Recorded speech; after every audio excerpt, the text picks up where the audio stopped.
আসসালামু আলাইকুম। আরমান হোসাইন নামের এক ভাই কমেন্ট করেছেন, মধু এবং লেবুর রস গরম পানির সাথে খাওয়া যাবে? আমার হাই প্রেশার আছে, সমস্যা হবে কি? এটা শুধু এই ভাইয়ের জন্য না, এটা সবার জন্য জানা জরুরি। মধু ও লেবুর রস কুসুম গরম পানি সাধারণভাবে খাওয়া যায়। এতে উচ্চ রক্তচাপের রোগীর জন্য সাধারণত কোনো ক্ষতি নেই, যদি এটি সঠিক তাপমাত্রা ও পরিমাপে খাওয়া হয়। এখন আসি ইসলাম ও বিজ্ঞান কি বলে। মধু হল পবিত্র ও উপকারী খাদ্য। এটি সম্পর্কে আল্লাহ সুবহানাহু তাআলা কুরআনে বলেছেন, মধুর মধ্যে রয়েছে মানুষের জন্য শিফা বা আরোগ্য। এর দ্বারা বোঝা যায় মধু মূলত উপকারী, ক্ষতিকর নয়। লেবু একটি ভিটামিন সি সমৃদ্ধ, রক্ত পরিষ্কারকারী প্রাকৃতিক ফল যা হার্টের জন্য উপকারী। গরম পানি নিয়ে সতর্কতা, এখানে খুব গরম পানি বোঝানো হয়নি।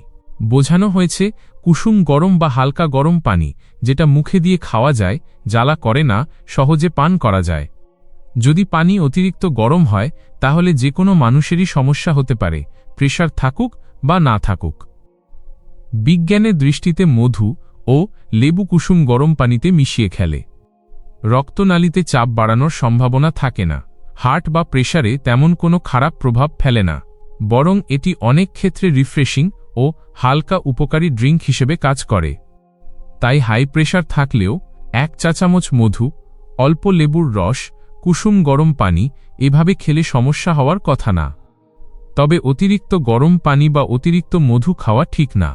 আর অবশ্যই উচ্চ রক্তচাপ একটি মেডিকেল বিষয়, তাই যারা নিয়মিত প্রেশারের ওষুধ খান তারা ওষুধ চালিয়ে যাবেন এবং শরীরের অবস্থার প্রতি সচেতন থাকবেন। আল্লাহ আমাদের সবাইকে সুস্থ রাখুন। আরও কোনো বিষয় জানতে চান অবশ্যই কমেন্ট করে জানাবেন। আপনাদের কমেন্ট অনুযায়ী ভিডিও আনার চেষ্টা করব ইনশাআল্লাহ।